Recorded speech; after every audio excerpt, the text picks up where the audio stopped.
each other to feel like you're really one community, one body of Christ, right? And I want to be with you all, so Jesus is with us. Right? Okay? So start with that. So thank you again for the second time that you invited me here. You know what's the topic for today? Awaken to learn. Are you all awoken? Yes. Long day at work, you feel sleepy? Yeah? Okay. So let's start off with introduction also, because I think some new faces, right? I've not seen some of you. Okay. So but here's my check-in question, sharing question. Okay. So your name, okay. One food you hate, and one food you love. Okay. So that's your name. One food you hate, one food you love. Okay. That should be quite easy, right? And then after that, you should be able to. Okay. So for me, my name is Nick. Okay. One food I really don't like. Okay. Sorry for those who like this. I don't like tom yum. Sorry. Yeah, sorry. So I really don't like tom yum. I don't like sour stuff actually. But some sour stuff I can. But tom yum is really, don't know why. Just okay. But what I love is chocolate. So if you give me chocolate with tom yum, then we put the chocolate. Alright. Yes, sir? Okay. Hello, my name is Alex. The food that I hate is spaghetti. Because if you usually buy in the Western, right, in the Western store, right, for me it's always not worth it. Like we just buy the chicken chop or something else, you know, like same $5. And you want you get carbo, one you get meat.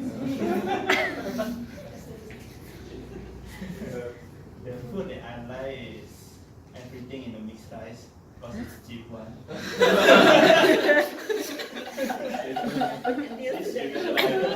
Taste doesn't really matter. My brain lah.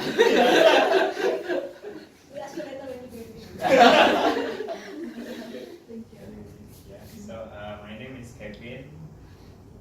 So the food that I hate would be general vegetable. And the food I like is durian. Durian. Yeah, that's it. My name is Irene. The food that I hate is durian. The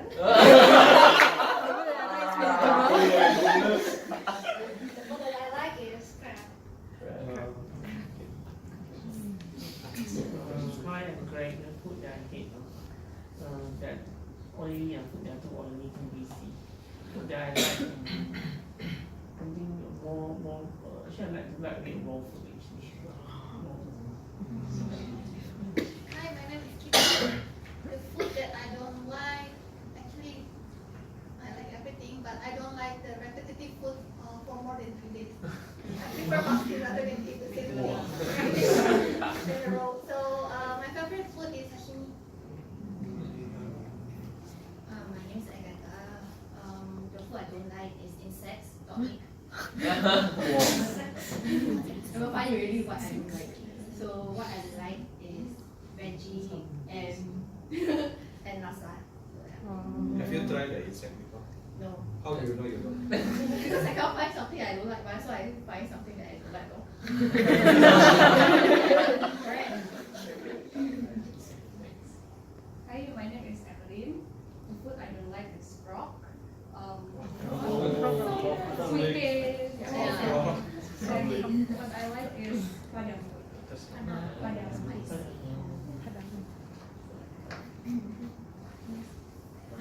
My name is Ben. I don't particularly like eggplant, but I'm trying to eat. I'm trying to my favorite food is chicken. Almost all kind of stuff. Agree. Eggplant. Eggplant chicken. Maybe you can try. Hello, my name is Devi.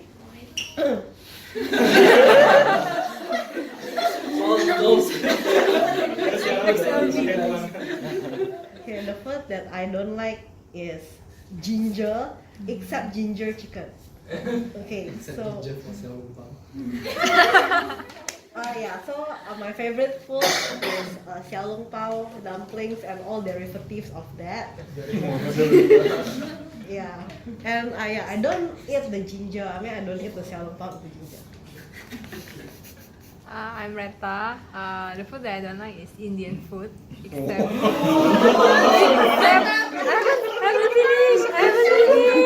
haven't finished. Except prata. I don't really eat prata. The food that I like is sushi and sashimi. Hi, my name is Henry.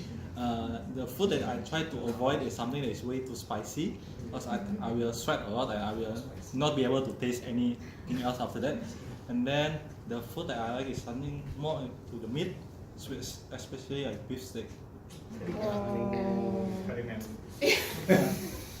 Very. Hi everyone, my name is Veronica. The food that I don't like is soya bean drink. Soya bean. Soya milk, is it? Yeah, I don't like that one. I never. When I drink that one, I vomit. Yeah. And then the food that I like is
don't like is those things that bitter.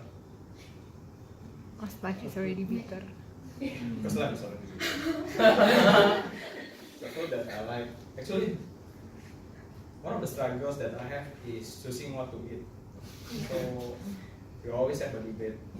This question. Yeah, don't have preference, like can't eat anything except those two are bitter. Okay. Thank you. So, when you start thinking of the food that you don't like, right, what feelings come up? Bitter. The minute I tell you to think of something you hate or don't like, what feelings come up? Or when you start thinking of it, what feelings come up? Disgusted. Disgusted, what else? Not hungry. Not lotus. It's okay. No, don't have it's okay. Yeah, but anyone had any reactions or feelings when Not stress. stress? Okay. Disgusted, stress. Yeah. Mine is more curious, like what I really don't like. Yeah. Trying to think. Yeah. What will you do if you see it in front of you?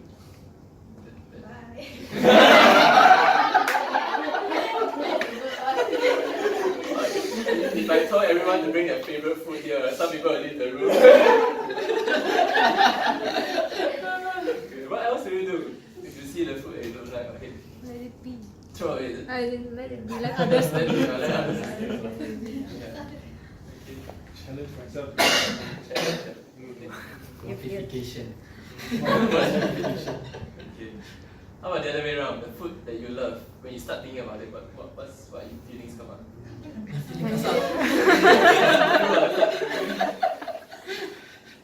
Happy, excited, hungry. Passionate. Wish list for tomorrow. What other feelings? Craving, eh? Craving. Make yourself like crunching. Oh, I can start imagining. I feel like I'm craving it now. And what will you do if you see it in front of you? The very food that you love. Depends on the season.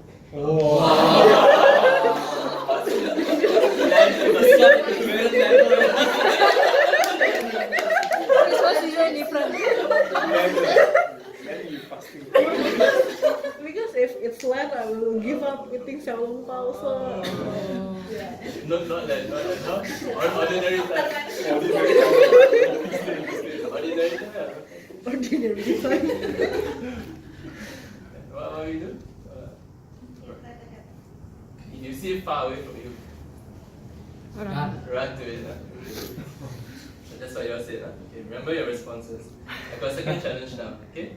Okay? Ready? Okay, take out your phones or anything with you can write or you can pick out your notes. Okay? Something for you to write.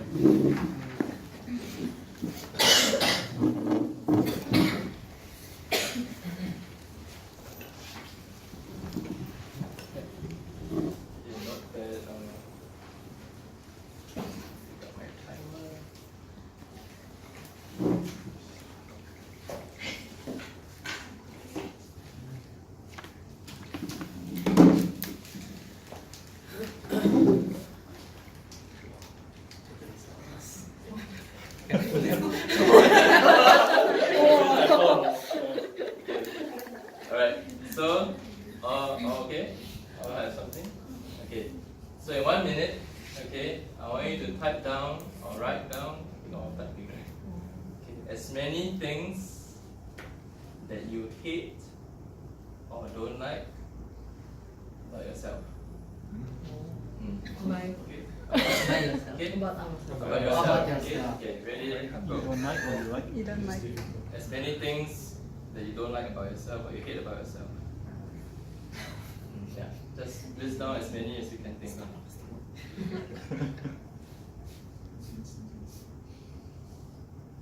Anything about your life, anything about you.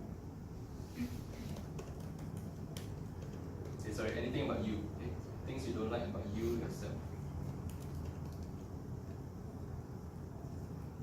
Not the people around you, not your situation, you. 30 seconds.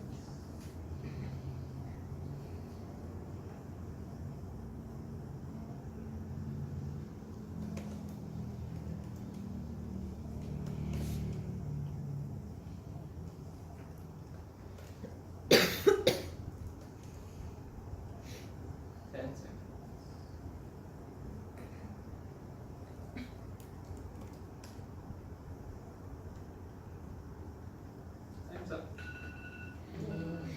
Hands up. Okay. Ken? Okay, how about something? Okay. Now guess what? 1 minute. Write down as many things as you like or love about yourself. Love and likes about yourself. Okay, ready, go.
first question, when the first time I asked you the question, write down a list of things that you don't like or hate about yourself. How were you feeling as you were putting down those items? I know very well. What? I know it very well.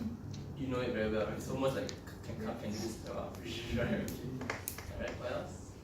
Sad. Sad. Okay. Excited. Excited. But confused also. What are you excited about? Finally, I can explore myself and define it. Okay. I actually found it slightly stressful. Feels that something that I'm trying to hide, but I need to dig out again to find out. That's very honest, yeah. Thanks for that. These are things we don't like to think about, right? The minute we have to think about it, we're stressed or we feel uncomfortable. Right? One more feeling? You feel bad about yourself. Okay, start to feel bad about yourself, right? Yeah. So it's almost like, the food that we hated, we detested, we want to run away, want to throw something, right? Can you imagine if the very things about ourselves, we feel like doing the same thing, right? We're disgusted about ourselves, we want to throw ourselves away, we want to run away from ourselves. Right? How sad would it be, right, if we live our lives with that kind of emotion, right? And how wonderful it would be if we could look at our lives and see it as things that we love, and actually, wow, get so excited, want to run to it, want to drool, want to, right? So it's a good reflection, right? And again, no judgment for where each one is, right? Yes. And I thank you for your honesty. That's no one, it's just to be aware where you are, right? What are the things, why is it that sometimes the hit list seems longer or seems easier to think of, right? Sometimes it's not that that you find it some is that they find it difficult to write the hate list. Possibly, like you said, I have not thought about it for so long. I buried it, that's why I find it harder to write the hate list, because I tried to block it out already. Right now that I have to dig it up, it seems harder, right? So either way, it's a good reflection of where you are. Right? Are there still things about yourself that you hate, detest, which you either suppress so deep that you try to forget, or it's so at the back of your mind that the minute you think about it, you feel all these emotions, right? So it's something to check back, right? Do we predominantly hate ourselves or love ourselves? Okay? That's something we look at today. Because in Mark's Gospel, Jesus, as was talking about the two commandments, right? One of the two commandments that are most important. Love the Lord your God for your heart, mind, and soul. Second is love your neighbor as you love yourself, right? And so that's an important statement, because if we don't even love ourselves, how are we going to love our neighbor? And honestly, which is easier to love?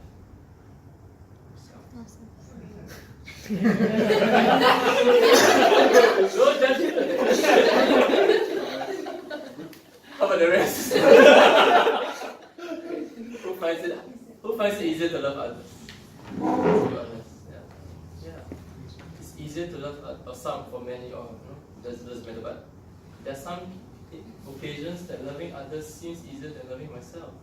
Especially if at the back of my mind there's so many things I hate about myself. How can I love myself?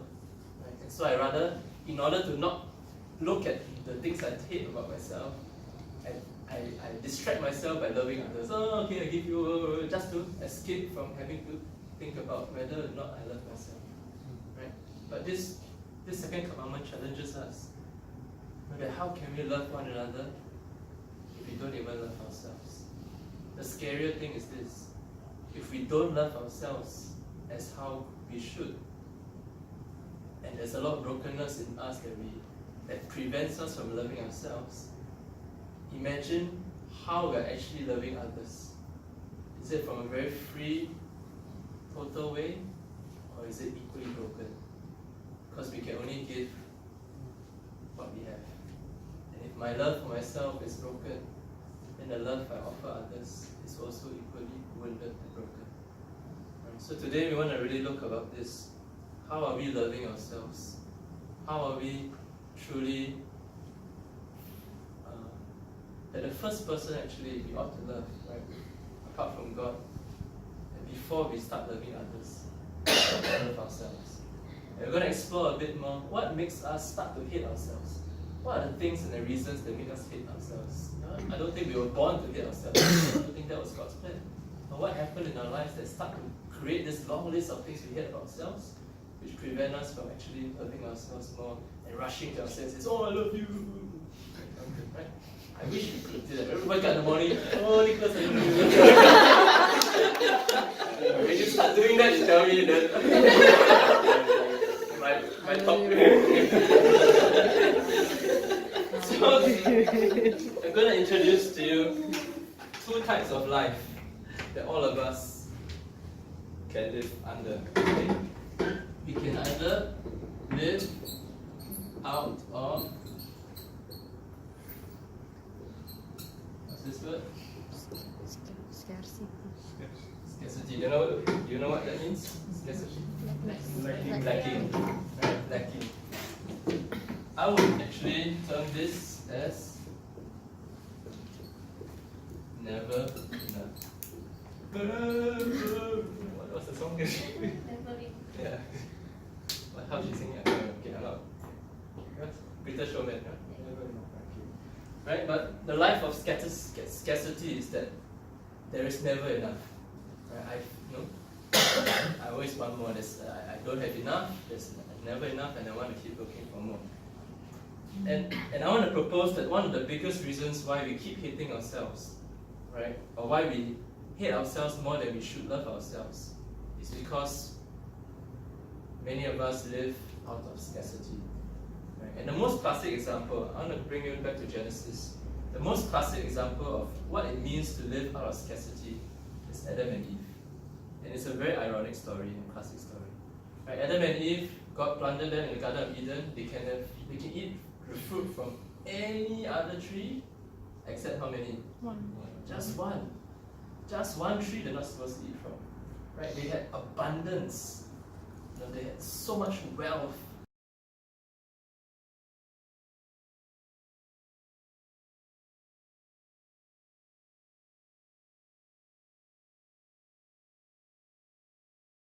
They FOMO.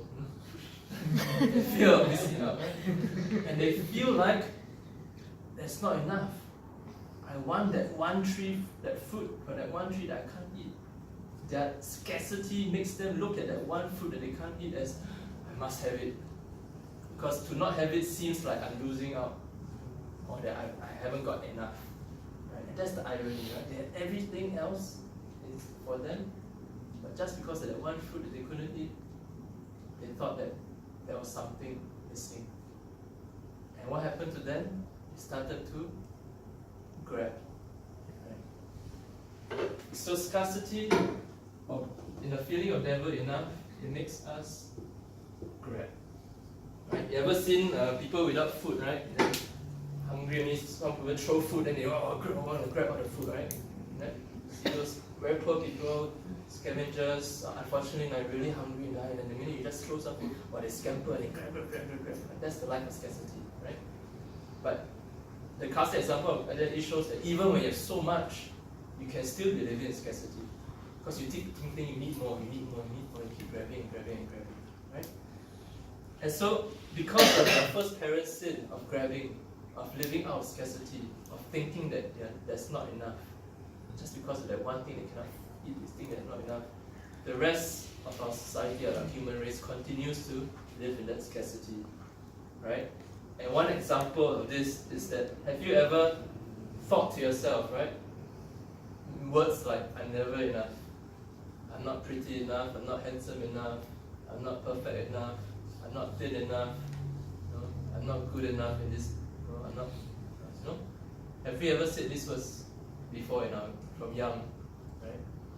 Now maybe we have managed better, but trust me, there are moments that we'll catch ourselves, if you even notice. Right? We'll say words like, I'm never enough, right? And there's this quote from Lynn Twist. She says, we spend most of the hours and days of our lives hearing, explaining, complaining, or worrying about what we don't have enough. We go to bed at night, our minds are racing with a litany of what we didn't get or what we didn't get done that day. Have a after work, right, you go down the road, oh man, I didn't do that, I didn't do that enough, right? There's always that not enough, having enough, right? And this internal condition of scarcity, this mindset of scarcity, lives at the very heart of our jealousies, our greed, our prejudice, and our arguments with life. Why are we arguing so much? Why are we jealous of each other so much? Why are we so greedy? And why are we so prejudiced against each other? Because we keep thinking, having this mindset that there is not enough. I don't have enough. Right? We live out of scarcity. Right? And we keep trying to grab hold. Right? If only I grab that success, if only I grab that achievement, I'll have enough. Yeah, is it ever enough?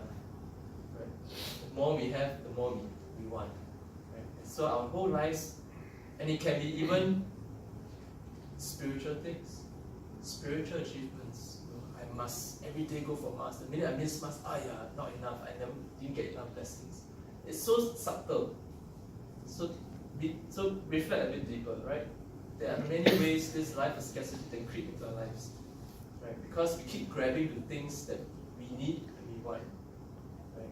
And so we keep living a life of never enough. We keep grabbing. Now, last session I told you about my own story, right? That from young, when my dad disciplined me, I interpreted as I'm not good enough, right? And what happened to me? From young, I keep trying to achieve my school exams, get top, class, get CCA, must have leadership, right? Even now, my adulthood, right? When I entered seminary, right? All about spiritual achievements. I felt good and proud.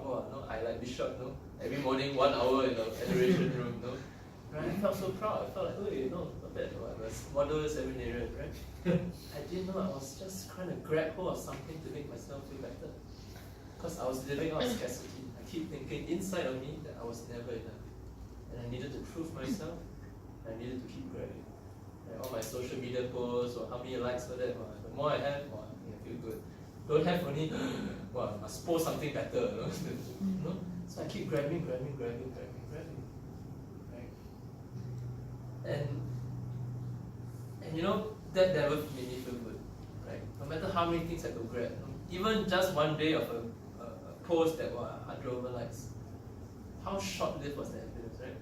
It's almost like eating, even you eat your favorite food, right? After a few seconds or minutes, you still can taste it. Maybe a durian one can smell. but it goes last one day, right? And the time you don't wash hands also. Once in a while. But it will still not last, right? No matter how much you grab, how many durians you want to eat, it will not last. Right? That's the life of scarcity. And you keep grabbing. So how did we get here? How did we get into this life of scarcity? 3 sources I'm going to share with you. One, shame. Sounds familiar? What is the difference between shame and guilt? Shame and guilt.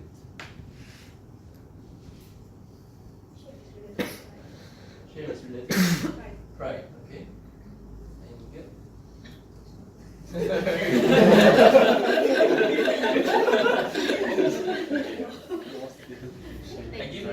Guilt is like of something that we do, but shame is not about what we do, but about ourselves. Guilt is a feeling of having done something wrong, meaning a mistake, or doing something bad. Shame is feeling that I am wrong, I am bad, I am a mistake. So shame has to do with identity. Guilt is to do with action. Should you be guilty for doing a wrong? You should, right? When we sin, when we fall into sin, or when we hurt someone, we should be guilty because we did something wrong. Our actions was not right. But to feel shame is to think that I am wrong, I am a mistake, I am bad.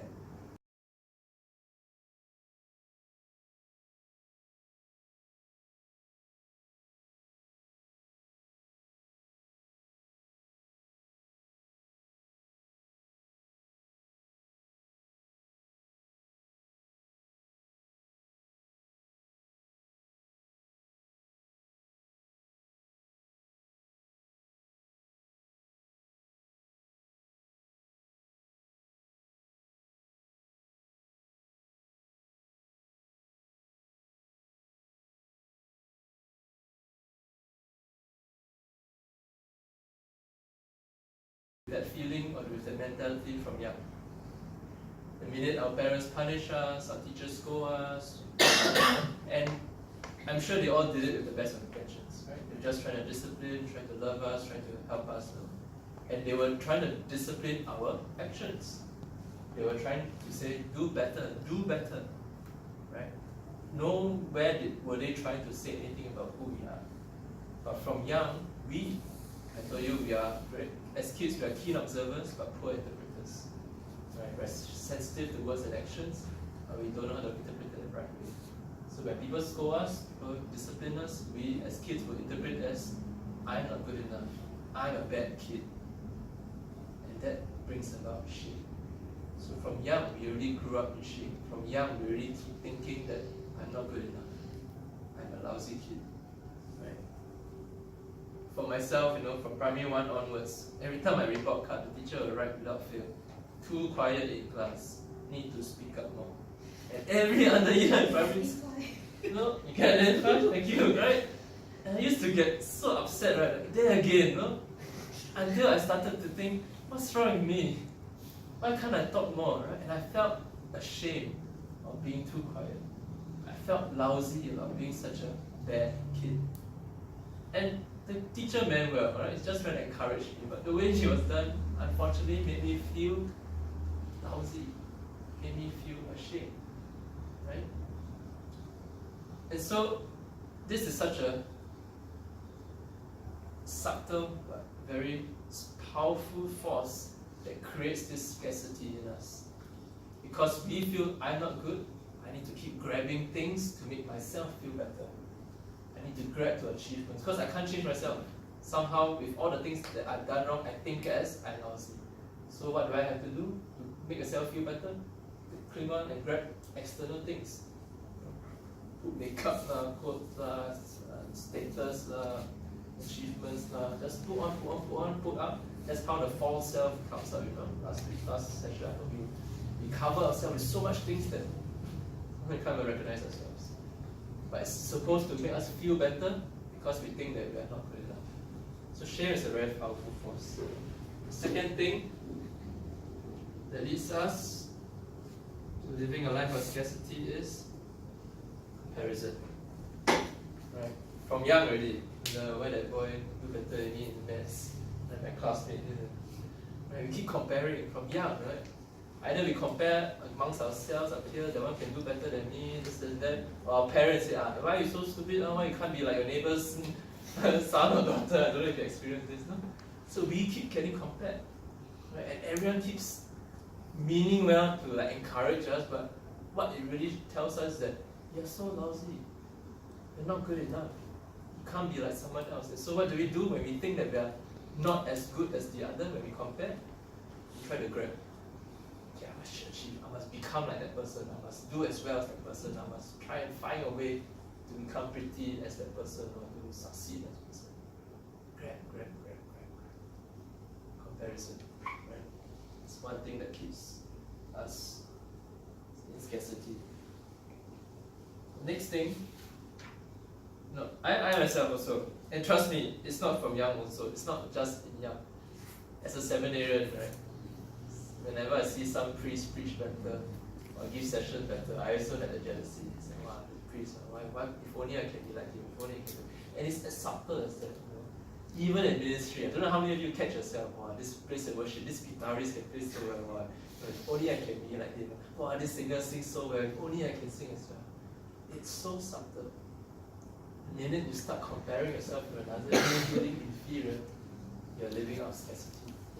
You keep thinking that you're not good enough. The third thing that happened is engagement. And this happened with Adam and Eve. After they fell into sin, and they ate the forbidden fruit, what did they do? They ran and take cover. They avoided the attention. Right? And so living on scarcity, you grab, but you don't want to be seen. Right?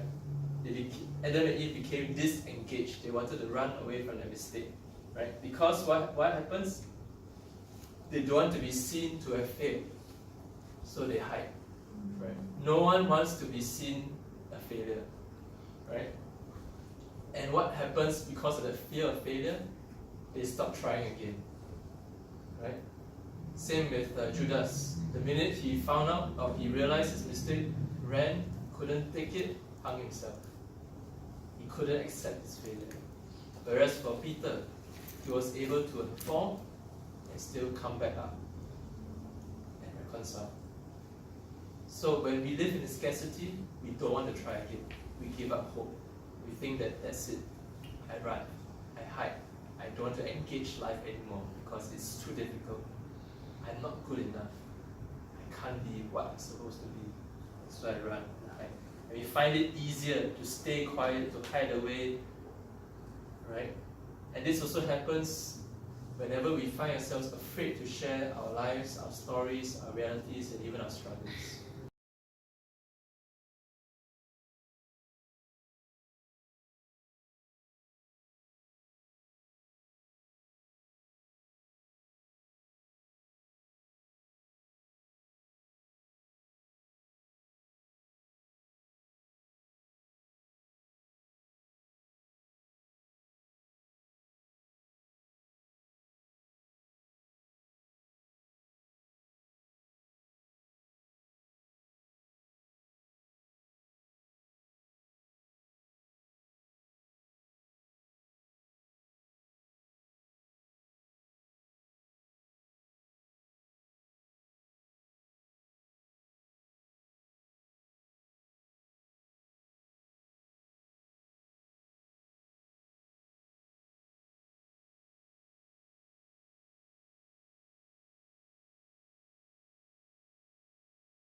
Criticize myself. I hate myself. So I become hateful of who I am, what I am, and what I do. So the one effect of living out of scarcity is I learn when I start to hate myself more. Because I'm just so harsh, right? And I keep comparing myself to others and blaming myself for not being able to measure up. Right? Not only am I hard on myself, the second effect is I become hard on others. I become demanding of others. I become critical of others. I become judgmental of others. Right? And I start projecting myself. It's easier to start blaming them because I don't want to blame myself. I know deep down I hate myself. But to protect, I stop blaming myself. I throw the blame to others. I see the person never do it. No? And I keep writing off people. Right off. But actually, they just remind me of what I hate about myself. And that really creates a lot of tension, a lot of frustration, a lot of anger. And when we keep ourselves in that environment, when we keep hating others, there's no reason for us to love ourselves anymore. There's so much hate around. Right? And that's very sad. Right? And so what happens as a result of all this hate? I bury my true self. Last session I talked about the true self. The true innocent self made in the image and likeness of God with so much goodness, so much hope, so much love. It's just squashed down inside, buried. Right? I don't like you, I hate you, why can't you be like that? Why can't you be this? Why can't you be that? Push until the true self becomes hidden, buried, alive. The poor kid. Right? I remember I drew in one of my therapy sessions, right? Yeah, as I was drawing, I just drew of this cave, this black cave. Then my little child was just kneeling down with his hands there. Yeah, just so dark. And that's where my inner child was. I just buried. And I said words like, you're so lousy, you're not good enough. I kept scolding him. I kept being so harsh on him. I hated him. Because he couldn't measure up. Everyone around me seemed to do better. And I hated myself. That became so unbearable. Such a tiring life. So I don't know how many of you feel like some days just feel so tired, so frustrated, so unsatisfied. It's not just because of the things around you. It could be very much also the things within you. That you are living a life of scarcity. That you are thinking there are still things that are not good enough. So 3 minutes, I want us to just think about this for a while. After all that we've heard, just reflect a bit, just take some time to recollect. Where in my life have I been living this life of scarcity? Where have I been living in shame, comparing myself to others, disengaged? When I've been grabbing. Just try and see if you identify. After all that I shared, which part of your life seems to resonate, right? And let's be honest, it's difficult. It's almost like asking you to dig out what's the food that you like and dislike. Right? But you keep it there, and you're not willing to dig it out. It continues to remain there in your life. So just acknowledge it, and I'll give you the good news later. Okay, so that's about 2 to 3 minutes. Just try and see. You can pick out some notes or what. So just reflect a bit. Where am I? How much of my life is living out of scarcity?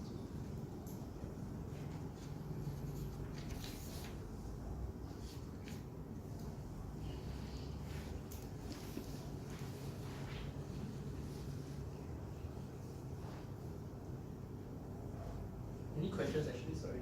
Any clarifications you don't understand any point? Okay. It's like, because the comparison, somehow sometimes in my life I feel that it's also drive me to be a better person, which at the end of the day make me love myself and thankful for the expectation that, like for example, my father put on me. So so actually those can be good, but depend on how we interpret it. So that kind of comparison may inspire me to look at myself as maybe I can do it. Maybe I can be better than where I am. Yeah, but that becomes maybe I can be more than what I. That's instead of I want to be better than that person. The comparison could be, oh, that person can do it. Maybe I can. So the focus becomes on still on me. How can I? Am I living my full potential? If that person is not, it can somehow excel, and that inspires me to reflect. Am I living up my full potential? And if not, okay, I want to try better. So that's different. That's still comparing with me, with that. That am I living my full potential? Right? But this kind of comparison is, I must beat that person, or I must become as good as that person. Right? But if all that person done is just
a failure, I withdraw.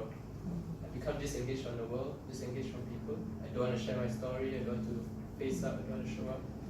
Just so that I can not get hurt anymore by the failure. So I hide like Adam and Eve, or I don't share with anyone. Yeah.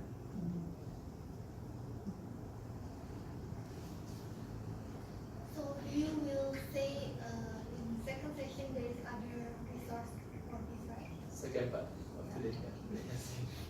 But just notice, is there any part in your life that you're living in? I won't say we are totally living in this, but we also don't want to even leave some parts. If there are some parts still in scarcity, at least we notice, acknowledge, and then maybe we can do something about it, which I'll share in the second part. Yeah, because for me, like sometimes it's not coming from me, but coming from the social life that we live. About, you know, they say same you, and then they compare you, they engage you. Yeah. So it's not coming from yourself, but coming from others. So it makes you think whether are they right? Because you don't realize that you have to shame on yourself, but other people think and do so.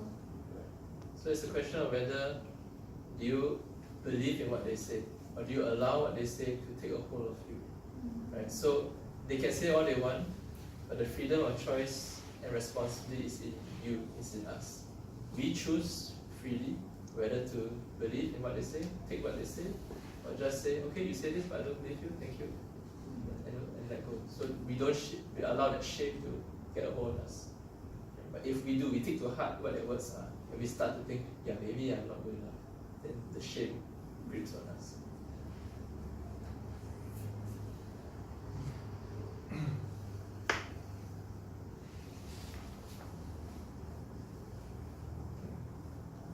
Okay. I mean, just for now, okay, I'm sure, yeah, in your own time reflection, you can continue to think that. Okay. So, I guess we agree this is not the kind of life we want to live, right? Nor was it intended by God, right? So here's the alternative life, or what I might say the true life that we are meant to do. Duster or tissue? Yeah.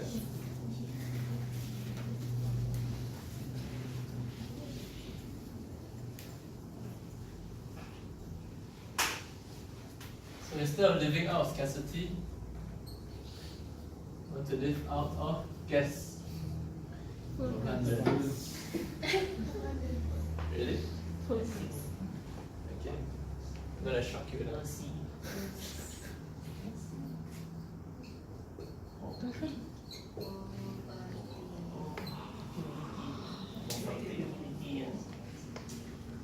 Okay, I explain. And it is this life that says, I am enough.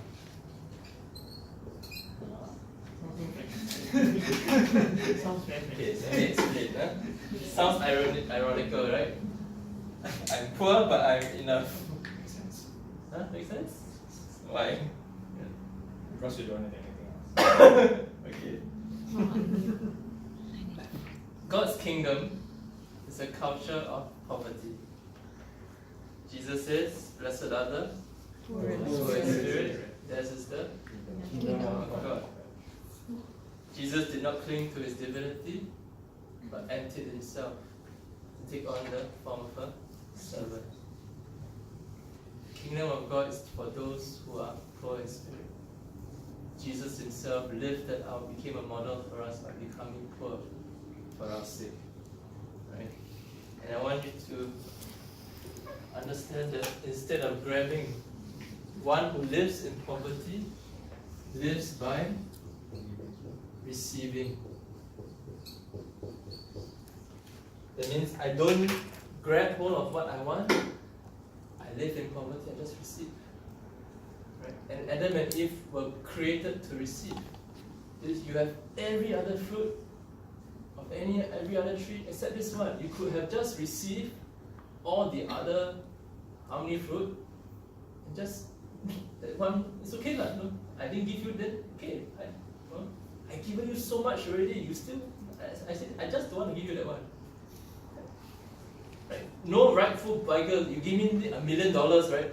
And then say, I'm not giving you this $1 coin. The beggar is not going to say, I want that coin. That'd be crazy, right? So, one who lives in poverty, who knows his rightful place, will simply receive what is given. And by receiving what is given, he lives in abundance. So you're right. But I like to change, I prefer this word, living out of poverty. Because one who lives in poverty is one who knows how to receive. And God is grace. God's gift is grace. One who does not learn how to receive will not receive the gift and the grace from God. If you keep trying to grab hold of God's grace, you're not going to receive anything. I always like to give the analogy of waterfall. I don't know if you have seen a real waterfall. Right? How are you to receive the water from the waterfall? Yeah, just put your hand, right? Then you, whatever, right? You put in the waterfall, abundant, right? Ever flowing, right? The minute you try to grab with the water, what happens? Nothing. Maybe a few trickles, but that's it. So can you see? Life of scarcity tries to grab a hold of the water, but nothing is retained, or very little. But a life of poverty is just one who receives, and everything else comes from it. Prodigal son, the elder son, he was living in scarcity. How come that brother, he compared himself, he felt shameful, he felt inferior, what, the son, go sell your money, angry, disengaged, move away, don't want to join the party. But the father says, everything I have is yours. Why are you trying to grab hold of what your brother has? And all you need to do is just receive. So the kingdom of God is meant for us to live in poverty, to live by receiving. Right? He who humbles himself shall be exalted. But whoever exalts himself will be humbled. Right? And that's the kind of posture we are to live. And so what is this evidence of God's kingdom culture of poverty?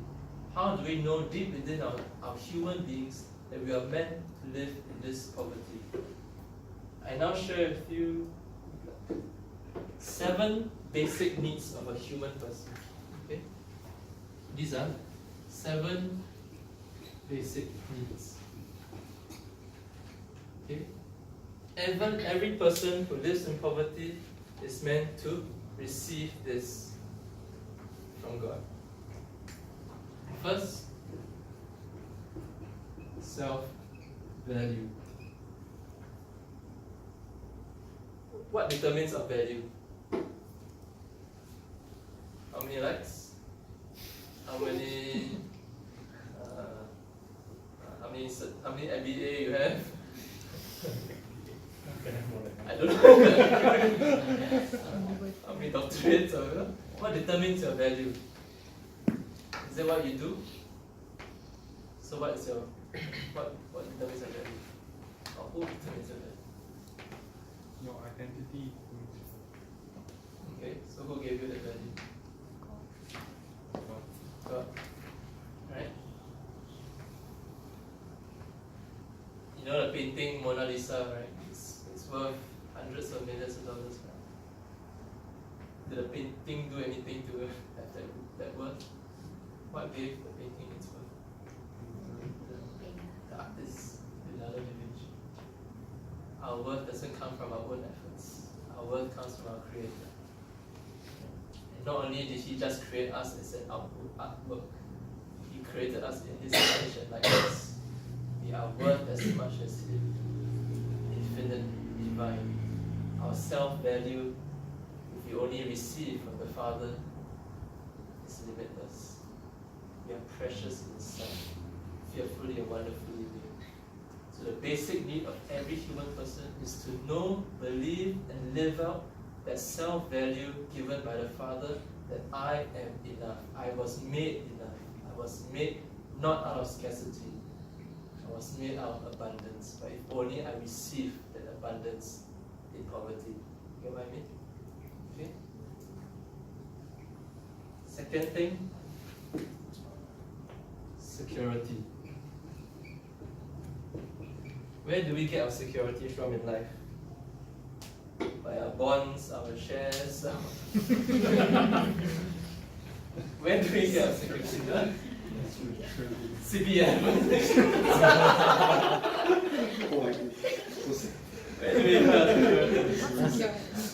it by what you own?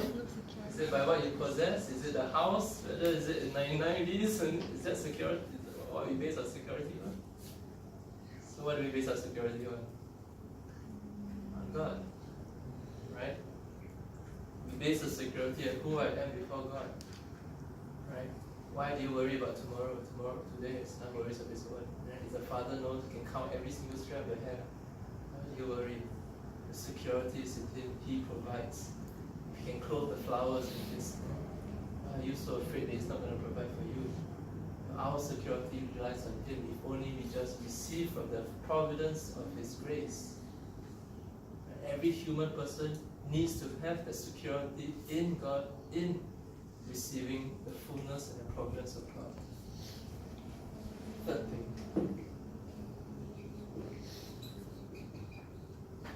You can call it strokes, but if I tell you what this word, you will know why I say strokes. It's self-love or self-care. You know, you stroke yourself, oh okay, sayang, you know? Right? Strokes, no? Stroke yourself, you know? Stroke baby, country, right? And it simply needs, every human person needs to have self-love, self-care. Don't be so hard on yourself, don't blame yourself, don't judge yourself, don't be so criticizing yourself. Love yourself for who you are. Care for yourself. Whenever you're hurt, whenever you're crying, don't worry, I'm here. Right? Have you done that for yourself? Don't do it in front of people. Right? Every time and then, right? You need to like, okay, chill. You need to affirm yourself. That's what I meant by shame, right? For people who is to you want to inspire them to say, care for yourself, know that you are enough. Okay, maybe that's the wrong answer. Maybe sorry. Different. Yeah, but how do you know when you're loving yourself and when you're being narcissistic? Self-indulgent. How do I know the difference? When you are narcissistic, what do you love about yourself?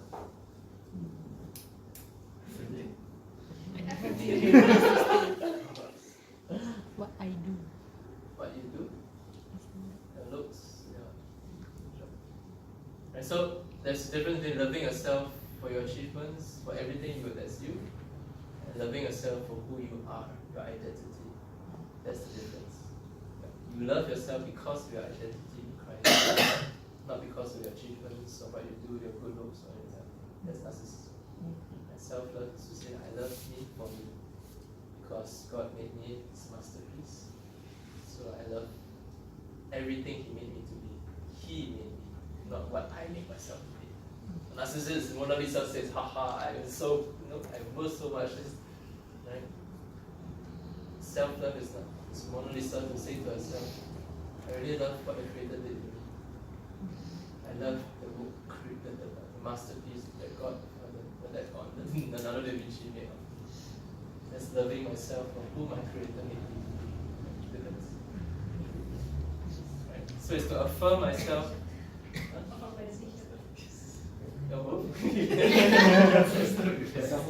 Right? So self-love, self-affirmation, self-care. Okay? Every single person needs that. Okay? That thing. Structure. You can't live without order. Adam and Eve, were they given any structure? What was the structure they were given? You can run around freely, right? But, okay, yeah. You can name animals, yeah. But no, you can eat of any fruit. You have freedom, but just don't eat from this tree. This is your boundary. Anything else you can do, but this is your boundary. Right? You follow the right boundaries, you follow the right order, you get harmony. Right? That's why every day there was created. In 6 days there was order, there was harmony. You disobey the order, you get disorder, you get disharmony. So life needs structure. That's why the commandments are there. Right? But the commandments not to oppress us. The commandments give us boundaries so that we know how to live in freedom. Right? Structure is like the lines on the road and the car. Right? There's white lines, right? Yeah, you can still go over. Right? But you go over, what happens? You might hit a car or you might trip. So they're meant to guide you, they're meant to make sure you that freedom that I can just drive in that one lane and without worrying that the car will come. Right? So structure and order, law and order is to provide us with certain structure. We need that. Okay? We need healthy boundaries to operate from. Right? Every kid, every family, every household has laws. Okay, imagine a house, no rules, no anything, you just throw your clothes everywhere, just sleep in your mom's room. Chaos. So no structure.